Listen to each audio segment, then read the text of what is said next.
What happens when your state passes the strictest truck emission law in American history and your neighboring state responds by banning your trucks from their highways? When drivers who spent everything complying with California's clean air mandate suddenly can't cross the Oregon border? When billions in freight and thousands of jobs hang in the balance because two states can't agree on what makes a truck legal? I'm Elizabeth Morgan, and welcome to the Elizabeth Morgan channel. Before we dive into this investigation, I need you to do something. Hit that like button right now, subscribe to this channel, and drop a comment below with your thoughts on what's happening. Share this video with anyone who needs to understand what's really going on. This story needs to get out there. This matters because we're talking about an estimated 30,000 to 45,000 California-based trucks that depend on Oregon highway access to reach Pacific Northwest markets. Trucks that move approximately $400 to $550 billion in goods annually through this corridor. We're talking about the produce from California's Central Valley that stocks Seattle grocery shelves, the consumer goods from LA ports that supply Portland stores, the construction materials that build homes across Washington and Idaho. Right now, as you watch this, Oregon State Police are conducting aggressive enforcement targeting California commercial trucks at border inspection stations. Not future plans, not proposed rules. Active enforcement today, in real time, as we speak. California trucks are being pulled over on Interstate 5, cited for violations, and impounded with loads sitting roadside going nowhere. Drivers are calling dispatch from Oregon weigh stations saying their California-compliant trucks don't meet Oregon standards. Companies are being hit with fines ranging from $8,000 to $20,000 per vehicle. Dispatchers are frantically rerouting loads, adding 300 to 500 miles to delivery routes through Nevada and Idaho. Shippers are adding West Coast surcharges that you will pay at the register. Small trucking companies that invested $50,000 to $80,000 per truck to comply with California's emission mandate are discovering those same trucks get them fined and impounded in Oregon. This channel brings you the investigations mainstream media won't touch. Not because they can't, but because it exposes how environmental regulations, however well-intentioned, can create economic disasters when states don't coordinate. What you're about to hear should concern every American who wonders what happens when state borders become regulatory battlegrounds. Because this isn't just a trucking story, it's an interstate commerce crisis, a constitutional conflict, and an economic survival story for thousands of working families. How did California and Oregon reach a point where California trucks are banned from Oregon highways? What happens when a governor gets squeezed between environmental mandates and economic reality? And what are the consequences when regulations destroy the people they claim to protect? Let's follow the mandates, the enforcement, the families losing everything, and the supply chain collapse nobody saw coming. Because this isn't speculation, this is a developing disaster. In the fall of 2023, the promise looked almost visionary. California officials, environmental advocates, and clean air regulators talked about the Advanced Clean Fleet Regulation as breakthrough climate policy. The mandate would require commercial trucks operating in California to meet the strictest diesel emission standards ever implemented, with phased transition to zero emission by 2036. Plans called for immediate enhanced particulate filters, NOx reduction systems, and real-time emission monitoring on all trucks. And when you hear that, you think, good, we need cleaner air. The proposal promised dramatic health improvements. According to state analysts, diesel truck emissions contribute to an estimated 3,500 to 5,000 premature deaths annually in California. Communities along major freight corridors experience asthma rates 40 to 60% higher than state averages. Environmental forecasters projected the regulation could prevent 2,000 to 3,500 deaths annually within a decade. Air quality could improve 25 to 40% in corridor communities. Respiratory emergency visits could drop 15 to 25%. Real health benefits for real people. And the hope wasn't just environmental. Economic analysts projected 15,000 to 25,000 jobs manufacturing emission systems, retrofitting trucks, building infrastructure. Picture it, A small fleet in Stockton, 12 trucks, investing in emission technology with state incentives, cleaner operations, lower maintenance costs, compliance with inevitable regulations. A mechanic shop in Ontario specializing in emission systems staying busy with steady retrofit work. This wasn't supposed to create border wars. It was supposed to be California leading, other states eventually following. The transition would be challenging but manageable. Reports suggest California officials assumed Oregon and Washington would welcome cleaner trucks or grandfather them during transition. The expectation was cooperation, not confrontation. Hope, real hope. Then Oregon's response arrived, and then everything changed. By early 2024, California trucking companies start mandatory emission upgrades. Major carriers invest millions in fleet retrofits. Medium operators take loans. Small family operations, running 5 to 15 trucks, scrape together every dollar because non-compliance means losing California operating authority. The costs are staggering. Industry sources indicate full compliance runs $45,000 to $85,000 per truck, depending on vehicle age and engine type. For a small operator with 10 trucks, that's $450,000 to $850,000 in mandatory investment. Many finance it. Many bet everything on continued route access. The technology works. Emissions drop. California air quality improves. The trucks operate normally on California routes. And then they need to cross into Oregon. And then everything falls apart. Here's where the crisis hits. In late January 2025, Oregon Department of Transportation releases what gets described as either highway safety clarification or direct attack on California policy. The announcement states Oregon will strictly enforce federal motor carrier regulations with particular attention to emission systems Oregon claims may compromise safety and performance. The language is careful and devastating. Oregon doesn't explicitly ban California trucks. Instead, Oregon announces enhanced inspections for vehicles with certain emission technologies, the exact technologies California mandates. And those inspections, according to industry sources, have failure rates approaching 60 to 80% for California-compliant vehicles. In plain language, Oregon created regulations that make it nearly impossible for California's cleanest trucks to pass Oregon inspections. What's mandatory in Sacramento becomes prohibited in Portland. Here's how it works. A California truck with state-mandated emission systems crosses into Oregon on I-5. At the first weigh station, Oregon inspectors flag it for enhanced inspection. They cite violations, improper equipment installation, non-standard modifications, performance issues. The driver gets citations totaling $8,000 to $15,000. The truck is placed out of service, cannot move until violations are corrected. But here's the trap. Correcting violations means removing emission controls California requires. Remove them. You're legal in Oregon but illegal in California. Keep them. You're legal in California but stuck in Oregon. Impossible choice. Regulatory checkmate. And sources close to Oregon officials indicate this isn't accidental. This is Oregon's response to California's unilateral environmental standards that create what Oregon calls safety concerns and cost burdens without consultation. Oregon transportation officials argue California's emission systems reduce engine performance, increase vehicle weight affecting brakes, create mechanical complexity causing breakdowns, and force Oregon to handle disabled vehicles without California contributing to road maintenance costs. California trucks face impossible logistics, comply with California mandates and lose Oregon access, losing ability to serve the entire Northwest, or maintain non-compliant trucks for Oregon routes and face California penalties, not theoretical. Daily operational crisis. And look, this is where California's governor comes under pressure because the state can't argue emission standards are necessary progress while watching Oregon say those standards make trucks unsafe.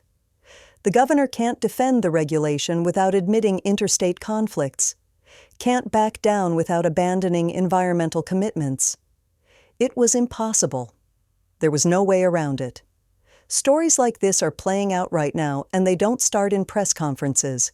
They start at 3:30 a.m. when a dispatcher takes a call from a driver stuck at an Oregon way station facing $12,000 in fines. Picture a family trucking company in Fresno. Third generation, 18 trucks, hauling Central Valley produce to West Coast markets. Strawberries to Seattle, lettuce to Portland, almonds to Boise. For 40 years, they built relationships, earned reputation, survived by being reliable. In 2024, they spent $720,000 retrofitting their entire fleet for California compliance. Financed over 7 years at 8%, monthly payments of $11,500. They had no choice. Without compliance, they lose California authority, 75% of their business. Retrofits completed November 2024. Trucks passed California inspections. Everything worked. And then January 2025, 3 trucks stopped at Oregon stations in 1 week. Citations totaling $34,000, all 3 out of service. Fresh produce loads sitting in impounded trucks, losing value by the hour. The owner tries getting answers. California says trucks are compliant. Oregon is wrong. Oregon says trucks violate federal standards. California is wrong. Meanwhile, produce rots. Customers cancel contracts. Loan payment is still due. Within 6 weeks, they lose 4 major accounts. Shippers needing Northwest reliability can't use carriers whose trucks get impounded. Revenue drops 35%. Loan payments become impossible. By March 2025, 3 months after Oregon enforcement began, they're exploring bankruptcy. This isn't an outlier. This is the pattern. Or consider Marcus, independent owner-operator, 25 years hauling refrigerated loads. He owns 2 trucks. In 2024, facing California's mandate, he spent $95,000, nearly everything he saved, upgrading both trucks. He did everything right, followed rules, made the investment California required. Late January 2025, hauling fresh fish San Diego to Seattle, stopped at Oregon inspection near Ashland. Inspector cites 6 violations. Fines, $18,500, truck out of service. Marcus calls his customer explaining delay. Customer cancels the contract, the load, all future business. Marcus sits in Oregon with $18,500 in fines he can't pay, truck he can't move, load of fish that's worthless. He calls California regulators. He calls Oregon enforcement. California says keep the systems, they're required. Oregon says remove them, they're prohibited. His bank says loan payment is due regardless. These aren't statistics. They're real people who followed regulations and are being destroyed by consequences California didn't anticipate. Then there's the warehouse worker in Sacramento whose employer depends on Northwest deliveries. When trucking disruptions begin, delivery delays accumulate. The retailer threatens finding closer suppliers. The warehouse cuts shifts. Workers' hours drop from 40 to 24 per week. She didn't make policy, doesn't own trucks, just works in a warehouse depending on freight moving smoothly. Her income dropped 40% because 2 governments can't agree on emission standards. Not market failure, not economic downturn.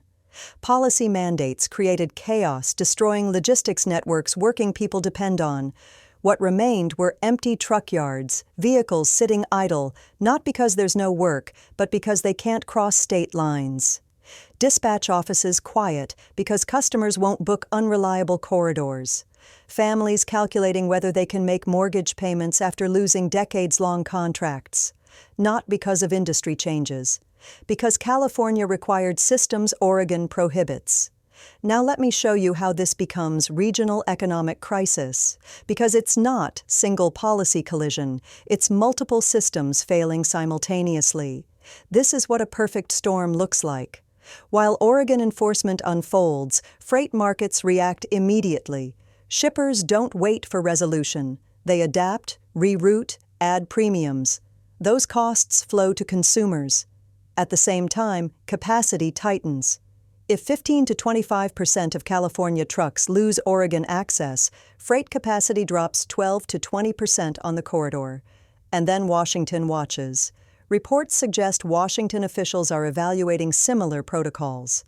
If Washington follows Oregon, California trucks lose the entire Northwest, $180 to $250 billion in annual commerce. First this, California mandates emission controls. Then this, Oregon targets those controls. Then this, shippers reroute avoiding Oregon. Then this, small carriers fail. Then this, remaining carriers raise rates. Then this, consumer prices increase. Then this, Washington considers joining Oregon. That's cascading failure. When trucking routes break, warehouse schedules break. When warehouses break, inventory breaks. When inventory breaks, prices spike. When prices spike, consumers absorb costs they didn't cause. Analysts estimate household expenses could rise $400 to $850 annually if disruptions persist. That matters when budgets are already strained. And here's another layer. The ports. California ports aren't just California's problem. They're America's gateway for Asian imports. If goods can't move efficiently to Northwest markets because of trucking restrictions, the entire import chain faces disruption. Container dwell times increased 15 to 30% in February 2025 compared to last year. Port congestion builds, storage fees stack, retailers face shortages. The economic impact could reach $4 to $8 billion in disrupted commerce annually if patterns hold. Not isolated incidents. Systemic breakdown. And California's governor sits at the center under pressure from environmental groups demanding he defend standards, from trucking leaders demanding he negotiate with Oregon, from port operators warning about consequences, and from voters wanting packages delivered and shelves stocked. And then it gets worse because regulatory conflicts create actual safety problems. Trucks avoiding Oregon are forced onto secondary routes, smaller highways not designed for heavy commercial traffic. Those roads see more accidents. Rural communities suddenly deal with truck traffic they're not equipped to handle. Longer routes mean more driving hours. More hours mean more fatigue. More fatigue means more mistakes. Regulations justified by safety potentially creating new safety risks by forcing traffic onto inappropriate routes. Small-town sheriffs report increased truck traffic on roads where emergency response isn't scaled for commercial accidents. Accident rates on alternate routes increased 8 to 15% in the first 6 weeks of Oregon enforcement. So you don't get clean environmental victory, you get chaos. Here's the twist. Policies designed to protect air quality may actually increase total emissions by forcing longer routes, heavier detours, more road time. More fuel burned, more emissions released, more environmental impact per delivery. Let that sink in. The irony is impossible to ignore. California's emission mandate, framed as environmental protection, potentially triggers chain reactions increasing regional emissions because trucks travel hundreds extra miles avoiding Oregon. The goal was cleaner air. The result might be net emission increases when accounting for additional miles. And it's not just environmental contradiction, it's economic injustice. Officials talk about protecting working families from diesel pollution, but costs fall hardest on smallest operators, family businesses that can't absorb $50,000 investments, followed by $20,000 Oregon citations and lost contracts. The result, more small carrier failures, more consolidation, more market power for large fleets that absorb chaos, fewer shipper options, higher consumer prices. And look, emission standards matter, air quality matters, public health matters. But this is the question nobody answers. Why didn't California coordinate with Oregon before mandating systems Oregon would prohibit? Because here's the impossible choice.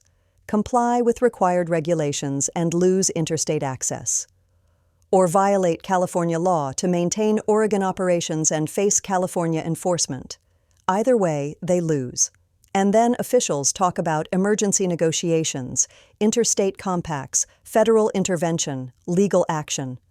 The same officials promising environmental progress without economic disruption now scramble reactively fixing crises they created by not planning interstate coordination, not strategic policy, crisis management of predictable consequences. Major carriers adapt by maintaining separate fleets, California-compliant trucks for California, standard diesel for Oregon.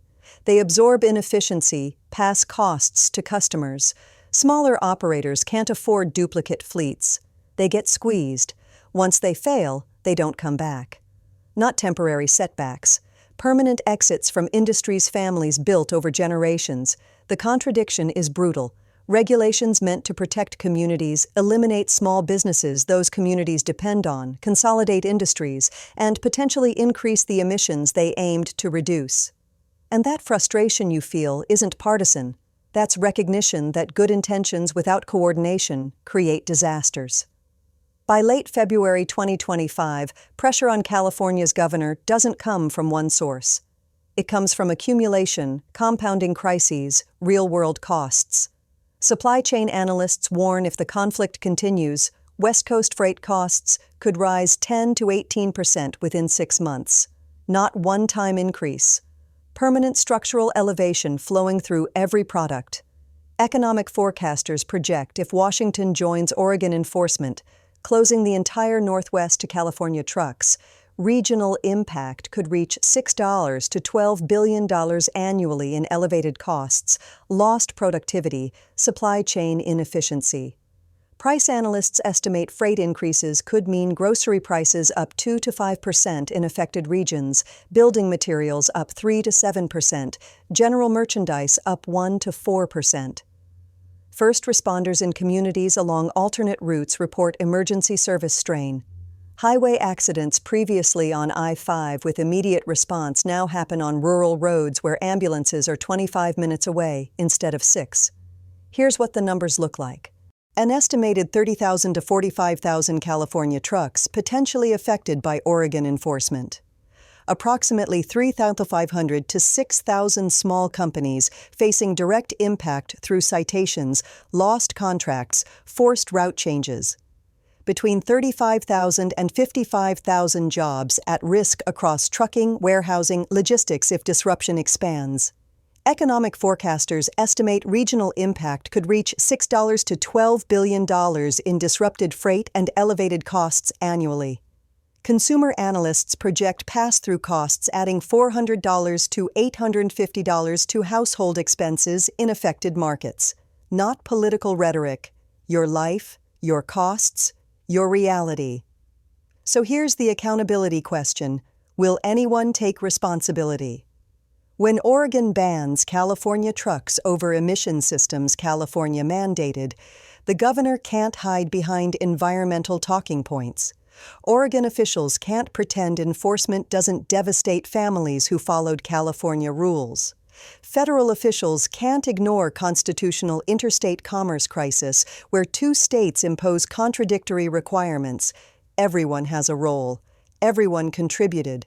Everyone has incentive to blame someone else. This isn't partisan. It's about basic governance, basic coordination, basic respect for people earning livings, while governments wage regulatory war. If you found this investigation valuable, subscribe to Elizabeth Morgan right now. Drop a comment below. Tell me what you think. Are California's emission standards worth destroying interstate freight? Should Oregon ban trucks complying with California law? What happens when every state imposes different standards and nobody can cross state lines? Share this video with your family, friends, co-workers. People need to understand what's happening because silence is how regulatory chaos gets normalized, small businesses get destroyed quietly, and costs get passed to consumers without explanation. And listen, this story isn't over. Because if Oregon can block California trucks today, what happens when Idaho draws different lines? When Nevada imposes different standards? When the West Coast freight network fractures into contradictory regulations and working families pay for fights they didn't choose? The full consequences are still unfolding. Court cases are being filed.